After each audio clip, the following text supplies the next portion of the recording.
Drop down and do one push-up right now. Just one rep.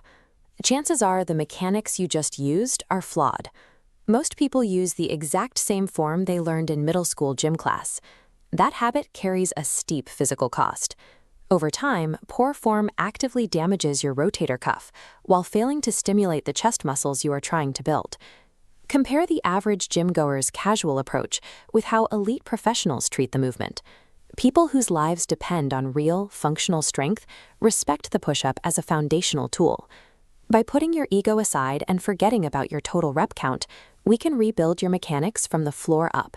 We are going to turn a wasted movement into a highly effective upper body tool. The first failure point happens before you even start moving. Most people adopt a soft, sagging position in their midsection. Look at this sagging posture. A loose core acts like a wet noodle, leaking pressing force out your lower back. To fix this, lock your structure. Squeeze your glutes, tuck your hips, and brace your stomach like you're taking a punch. A proper push-up is a full-body isometric hold, where only your arms happen to move. Securing your core ensures every ounce of energy goes straight into your chest. Once your core is set, the instinct is to flare your arms straight out to the sides, creating a strict T-shape with your body. This overhead view shows why that T-shape is dangerous. Your upper arm bone jams into the shoulder socket, pinching tendons. Correct this by tucking elbows inward to a 45-degree angle. Your body should look like an arrow, not a T. This single adjustment eliminates that grinding pain immediately. It also places your chest muscles in a mechanically stronger position to push. The most dangerous part of the push-up happens at the very bottom of the descent. It is entirely invisible, and there is no immediate pain to warn you that you are making a mistake. This is the shoulder dump. As you lower down, the front of your shoulder collapses forward past your wrist line. Your rotator cuff is suddenly forced to hold your body weight at an unnatural, compromised angle.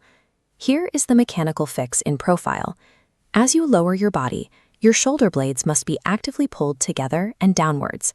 Imagine sliding them into your back pockets. Keeping the joints centered protects your shoulders from chronic injury. It also pre-stretches the chest fibers, which gives you a vastly harder, more effective contraction as you push back up. Now we have to address the illusion of the 50-rep max. Dropping fast and bouncing off the bottom uses gravity and momentum. You are essentially falling and catching yourself, leaving the actual muscles dormant. Muscle growth is driven by the total time a fiber spends under tension. 10 slow, controlled reps provide significantly more stimulus to the chest than 50 fast ones. Look at this timing breakdown. A single strict rep takes about 6 seconds. You spend 2 to 3 seconds going down, 1 second hovering at the bottom, and 1 to 2 seconds pressing back up. But a common error happens right at the end of that upward press. Most people simply lock their elbows while keeping their shoulder blades completely frozen in place. Here is the true lockout. At the top, you have to actively push the floor away from you. Spread your shoulder blades apart and allow your upper back to round slightly. If you skip this final push, your chest never fully squeezes. Every rep you have done without those final 2 inches was only half a rep. Drop to the floor right now and execute exactly 1 rep integrating these 5 cues.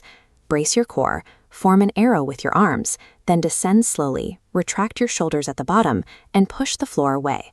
Notice the feedback your body is giving you. Your core feels deeply taxed. There is zero grinding in your shoulders, and your chest is burning from just a single rep. This sets your new rule for progression.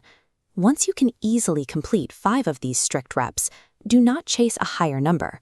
Make the movement harder by elevating your feet or adding a weighted vest. Let me know in the comments how that 1 strict rep felt, and send this video to the friend who keeps bragging about doing 100 sloppy push-ups. Mastering the push-up requires the same mechanical precision as any heavy barbell lift.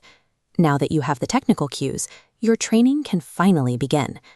Next time, we will cover the one exercise people butcher even more frequently than this one.